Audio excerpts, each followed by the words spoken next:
अब हम बात करने वाले हैं लखनऊ सुपर जायंट्स की, जिन्होंने इस साल अपना लोगो बदला है। बहुत ही सुंदर लोगो उन्होंने बनाया है, क्योंकि हर लोगो एक कहानी कहता है। तो उन्होंने कहानी निकाली है भारत के वेदों से, भारत के पुराणों से। उनका लोगो है हाथी और पीछे गरुड़ के पंख और उसके पीछे भारत का झंडा। इतना बेहतरीन लोगो है। लेकिन अब हम टीम पे बात कर लेते हैं। पहले 2 सीजन दोनों बार प्लेऑफ में पहुंचे, लेकिन अगले दोनों सीजन नंबर 7 पे फिनिश करती है टीम।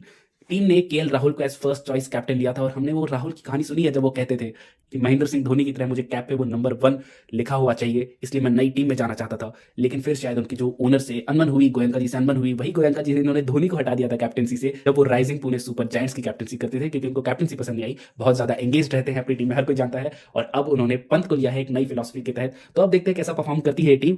इस टीम की कमान संभाले हुए हैं जस्टिन लैंगर, कोच वही कोच जिन्होंने बॉर्डर गावस्कर ट्रॉफी इंडिया की जीतने के बाद कहा था कि never under estimate the Indians. उनके पास कैप्टनसी है। मेरा ऐसा मानना है कि शायद पंत उतने बेहतरीन कैप्टन नहीं है। वे छोटी मोटी चीजें बहुत अच्छे से हैंडल कर लेते हैं, स्ट्रीट स्मार्ट खिलाड़ी हैं, छोटी मोटी चीजें कर सकते हैं। लेकिन कैप्टनसी पूरे सीजन, पूरे कैंपेन में कंसिस्टेंटली वैसा ही हाई प्रेशर सिचुएशन में हैंडल करना बहुत मुश्किल काम है। शायद पंत कैप्टनसी मटेरियल नहीं है, लेकिन टीम उनमें इन्वेस्ट कर रही है, तो हम उसी हिसाब से आगे चलते हैं।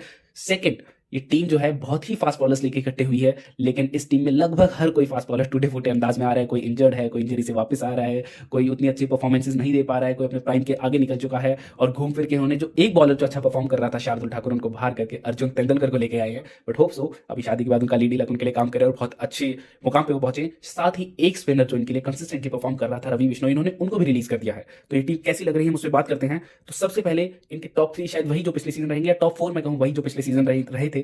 मार्च, माकरम, पूरन और पंत। कोई चेंज नहीं दिख रहा, क्योंकि इतना अगर आपने बेहतरीन स्टार्ट दिया है तो चेंज का मतलब जो चीज टूटी नहीं उसको वापस क्यों जोड़नी। या फिर नंबर 5 पे वही जो पिछले सीजन हुआ था अब्दुल समद, नंबर 6 पे वही जो आयुष धोनी, नंबर 7 पे शहबाज। तो शायद बैटिंग में कोई चेंज नहीं आ रहा। पिछले सीजन जैसी टीम थी लगभग वैसी ही टीम आपको इस सीजन में मिलेगी।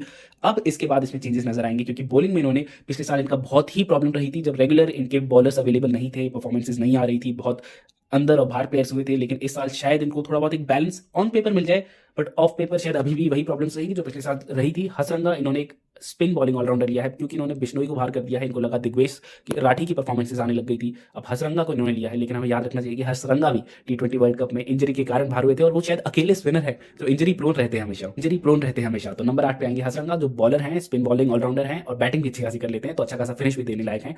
उसके बाद में इनके 4 बॉलर्स आएंगे प्योरली इंडियंस। पूरा इंडियन अटैक आएगा। आवेश खान, मोहम्मद शमी, दिग्वेश राठी और मयंक यादव। अगर हम देखें मयंक यादव की जो हाइप थी 1-2 सीजन पहले, क्योंकि वो जिस मैच में आते थे प्लेयर ऑफ द मैच बन जाते थे, बहुत एक्सप्रेस फास्ट बॉलिंग थी। उसके बाद में आवेश खान खुद जब दिल्ली कैपिटल्स के लिए खेलते थे, इंडियन टीम तक पहुंच गए थे। मोहम्मद शमी कोई इंट्रोडक्शन नहीं चाहिए। दिग्वेश राठी पिछले साल नहीं खेले जा रहे थे, लेकिन शायद मोहम्मद शमी अपने प्राइम के आगे निकल चुके हैं। शायद आवेश खान अब वैसी परफॉर्मेंसेज नहीं दे रहे। शायद मयंक यादव भी आफ्टर इंजरी उतने इफेक्टिव ना हो।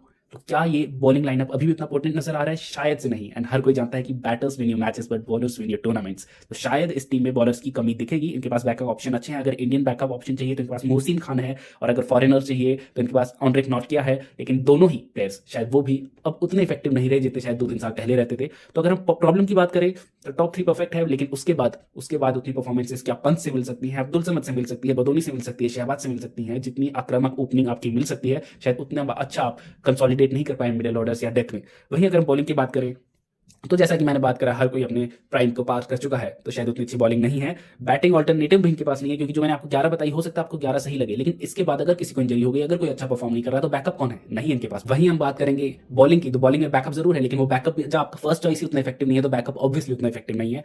और एक अच्छी बात जिन्होंने करी वो ये थी कि इन्होंने पंजाब किंग्स ने रिलीज करा था जॉस इंग्लिश को, क्योंकि ऐसी खबरें आ रही थी कि शायद वो 4 मैचेस के लिए अवेलेबल रहेंगे बस। उसके बाद शायद जस्टिन लैंगर की कोई बातें हुई होंगी जॉस इंग्लिश से, उन्होंने इनको 8 करोड़ में खरीदा, और उसके बाद में वो पूरे सीजन के लिए अवेलेबल भी रहेंगे। तो बहुत इंटरेस्टिंग थी, जहां पे पॉन्टिंग भी पंजाब के कोच हैं, उन्होंने बोला था कि हमारे साथ गलत हुआ है, हमें पूरी इन्फॉर्मेशन नहीं दी गई थी। वो भी चाहते थे कि एक ऑस्ट्रेलियन को छोड़ना नहीं चाहते थे, और उसके बाद में वही एक दूसरे ऑस्ट्रेलियन कोच ने उनको ले लिया। एक अच्छी खासी कंट्रोवर्सी थी, लेकिन जॉस इंग्लिश क्योंकि अब इनके लिए अवेलेबल है, तो जो मैंने कहा था आपको कि वो बैटिंग ऑल्टरनेटिव, अगर जॉस इंग्लिश पूरा सीजन खेलेंगे तो प्रॉब्लली एक ऑल्टरनेटिव प्रोवाइड कर सकते हैं। लेकिन वो तब होगा जब या तो आपको जो टॉप 3 फॉरेन स्लॉट्स आपने दे रखे हैं, माकरम, पूरन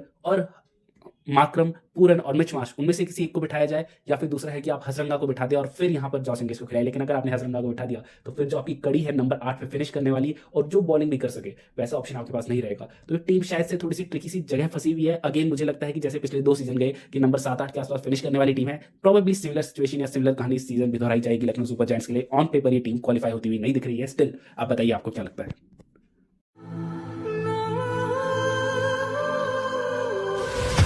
राजा राजस्थानियों, शायद वक्त को भी ये याद दिलाना जरूरी है कि पहली जीत सिर्फ ताज नहीं होती, विरासत होती है। हाँ, लोग हमसे पूछेंगे कि अगली जीत कब। हम कहते हैं कि अगली जीत अब। कौन की पहली सेना का वो सूरमा, राजस्थान की माटी का अपना योद्धा, रॉयल्स का असली वारिस फिर से अपने वतन लौट रहा है। रविंद्र सिंह जडेजा उर्फ बना।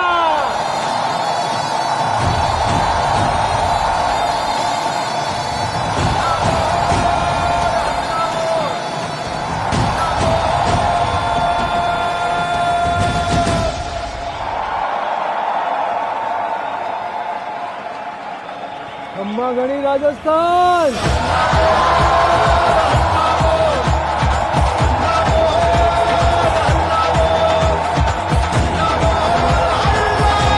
धुरंधर स्टाइल में स्वागत किया है अपने फर्स्ट रूकी प्लेयर का फ्रॉम द बैच ऑफ 2008, लेकिन बदले में राजस्थान ने छोड़ा है player of the tournament Sanju Samson.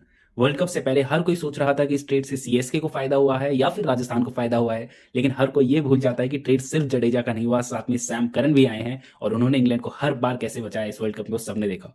Plus इतनी टॉप हैवी टीम होने की वजह से समवन हैड टू लीव, पहले बटलर फिर सैमसन। तो अब कैसी लग रही है टीम, आओ उस पर बात करते हैं। 2008 में शेन वॉर्न ने जिताया था इसको टाइटल, लेकिन उसके बाद ये टीम कभी भी टीम टू बीट लगी ही नहीं। प्रॉबेबली एक 2022 का वो फेज आया था जहां पे अच्छा खेली, बट स्टिल उसके अराउंड ये टीम कभी भी एक्सेप्शनली अच्छा करते हुए नहीं दिखी। लेकिन इस साल एक नए कोच और कप्तान की जोड़ी आई है, संजू और द्रविड़ की जोड़ी बाहर गई है और अंदर आई है संगकारा और रियान पराग की जोड़ी। ईस्ट का सितारा है रियान पराग, जिसकी वजह से राजस्थान अपने सभी मैचेस अपने घर जयपुर में नहीं खेलेगी, गुवाहाटी में भी खेलेगी, तो बहुत बड़ा इश्यू होने वाला है टीम के लिए अपने दो होम ग्राउंड्स में एडजस्ट करने के लिए, दो एक्सट्रीम ग्राउंड्स में एडजस्ट करने के लिए। तो करते हैं कोशिश प्लेइंग 11 बनाने की। सबसे पहले ओपनिंग प्लेयर, मेरे ख्याल से किसी को डाउट नहीं है, वैभव सूर्यवंशी और यशस्वी जायसवाल। जिस तरीके से उन्होंने पिछले साल तहलका मचाया, स्पेशली वैभव सूर्यवंशी और यशस्वी जायसवाल भी टीम इंडिया में वापस आने की, अपनी जगह मजबूत करने की पूरी कोशिश करेंगे, इसलिए ओपनिंग प्लेयर लॉक है वैभव सूर्यवंशी और यशस्वी जायसवाल। नंबर 3 पे आएंगे कप्तान रियान पराग खुद। यहाँ पे शिमरन हेटमायर एक ऑप्शन हो सकते थे, लेकिन हम सब ने देखा कि जब 3 लेफ्टी टॉप ऑर्डर में आ जाते हैं तो कितनी प्रॉब्लम होती है, जो इंडिया ने फेस करी initial phase of the T20 world cup. इसलिए Riyan Parag at number 3, Shimron Hetmyer at number 4 और नंबर 5 पे Dhruv Jurel wicketkeeper. Number 6 पे इंटरेस्टिंग चॉइस हो सकती है शुभम दुबे, क्योंकि ये पिछले साल आए थे, कुछ अच्छी पारियां खेली थी, लेकिन दूसरा कारण ये भी है कि क्योंकि नीतीश राणा को रिलीज कर दिया, क्योंकि शिमरन हेटमायर ऊपर चले गए, तो अब इनके पास हिटर और बचा नहीं है, इसलिए शुभम दुबे यहाँ पर आएंगे। उसके बाद आएंगे दोनों सीएसके से लाए जाने वाले प्लेयर्स जडेजा और सैम करन।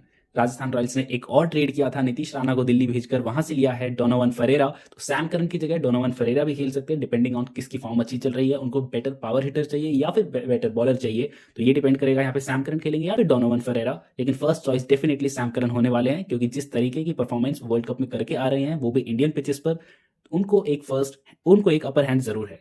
उसके बाद आएंगे 4 बॉलर्स, जिसमें सबसे पहले आएंगे जोफ्रा आर्चर। बेहतरीन परफॉर्मेंसेस पूरे वर्ल्ड कप में दी हैं, लेकिन कभी कभी इनका ऑफ डे भी आ जाता है, तो इनके रिप्लेसमेंट भी है मफाका, उतने बेहतरीन शायद ना हो, लेकिन एक आने वाले टाइम का सितारा है। बट जोफ्रा आर्चर यहाँ पे फर्स्ट चॉइस होंगे। उसके बाद Indian spinner Ravi Bishnoi, what a steal it was in the auction, क्योंकि रवि बिश्नोई जब लखनऊ सुपर जायंट्स ने रिलीज किया, वो भी एक बहुत बड़ा शॉकर था, और इतने सस्ते में राजस्थान को मिल गए, वो खुद में एक बड़ा शॉकर है। तो रवि बिश्नोई यहाँ पे युजवेंद्र चहल और अश्विन ने जो जगह खाली करी थी, उसको फुलफिल करते हुए नजर आएंगे। इसके बाद में 2 बॉलर्स यहाँ पर आएंगे, एक आएगा नांद्रे बर्गर। एडम मिलने एक ऑप्शन जरूर हो सकता है, लेकिन नांद्रे बर्गर ने राजस्थान रॉयल्स के लिए ऑलरेडी किया है, वो एक प्रूवन प्लेयर है राजस्थान के लिए, इसलिए एडम मिलने को शायद स्टार्टिंग लाइनअप में जगह ना मिले। और फिर एक इंडियन बॉलर होंगे तुषार देशपांडे। यहाँ पे संदीप शर्मा भी एक अच्छा ऑप्शन है, लेकिन क्योंकि तुषार देशपांडे रेगुलरली डोमेस्टिक खेल रहे हैं, परफॉर्म कर रहे हैं, तो उनको यहाँ पे फर्स्ट को मिलेगा।